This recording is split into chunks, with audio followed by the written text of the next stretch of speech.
Well, we're just over a week away from crowning a new men's college basketball champion. NCAA Elite Eight action tips off tonight. 11th seed Xavier will try to extend their Cinderella streak when they take on top seed Gonzaga. Later, Kansas will face off against Oregon. Then on Sunday, the Florida Gators will battle South Carolina, and the North Carolina Tar Heels will square off again with the Kentucky Wildcats. So to break all the action down, we're joined by Chip Patterson, a CBS Sports college basketball analyst. He joins me now from Raleigh, North Carolina. Okay, Chip, so tonight's matchup, it'll be between Xavier and Gonzaga. What does Xavier need to do to pull off a big upset? To pull off the big upset, they're going to need a huge game from junior forward Trevon Blewett. Blewett is a streaky scorer, but when he gets hot, he is absolutely on fire and unstoppable. And he's been averaging 27 points per game in the recent upset wins over teams like Florida State, the 3 seed, and Arizona, the 2 seed. The thing that makes this Gonzaga team, the 1 seed in that West region, so dangerous and different from other Gonzaga teams that have made it to the Elite Eight is they are a tremendous team defense. They help each other. They slide over. So you really have to shoot over top of them. And that's where Xavier actually has a threat in Blewett, who is a very good three-point shooter. If this Cinderella run is going to continue, if the Musketeers are going to knock off Gonzaga, they need Trevon Blewett to go for at least 25 points and drop in a couple key three-pointers down the stretch. Okay, Chip, so the second game tonight is Kansas versus Oregon. Kansas scores probably about 96 points per game. How do you stop that? It's going to be very, very tough, and the key is not to let them get out in transition.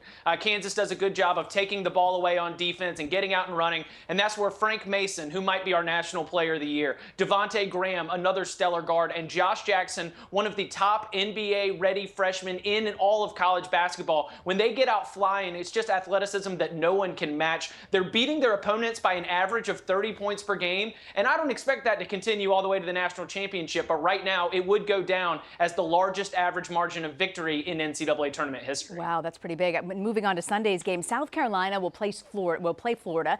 The Gators are coming off an extremely tight overtime win against Wisconsin. How important is the momentum for Florida from coming off that game?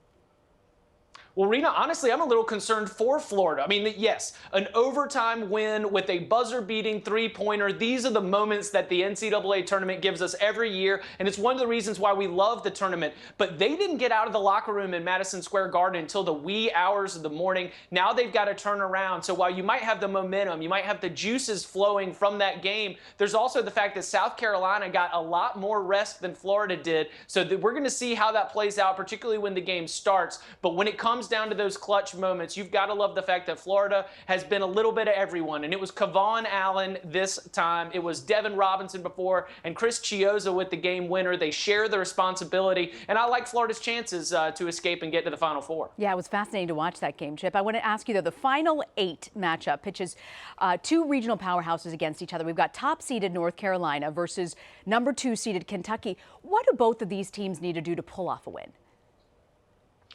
Outscore each other. I mean, they played an absolute thriller earlier in the year. Kentucky won 103-100. And we don't see scores like that unless games to go to overtime or double overtime, because these are the 2 best offensive teams left in the tournament. They like to run up and down the floor. North Carolina's playing at a ridiculous level. So the key for the Tar Heels, who I do favor in this game only slightly, is keeping Malik Monk in check. Malik Monk had 47 points against the Tar Heels earlier this year, but I think North Carolina, when Roy Williams has a thoroughbred, a front runner, a 1 seed playing its best basketball in March, he almost always makes it to the Final Four, and I think that's what we see in North Carolina. They absolutely blew Butler off the map on Friday, and I think that they will hang in for a narrow win against Kentucky. All right, Chip Patterson, we're going to hold you to some of these predictions, Chip. Thank you for joining us.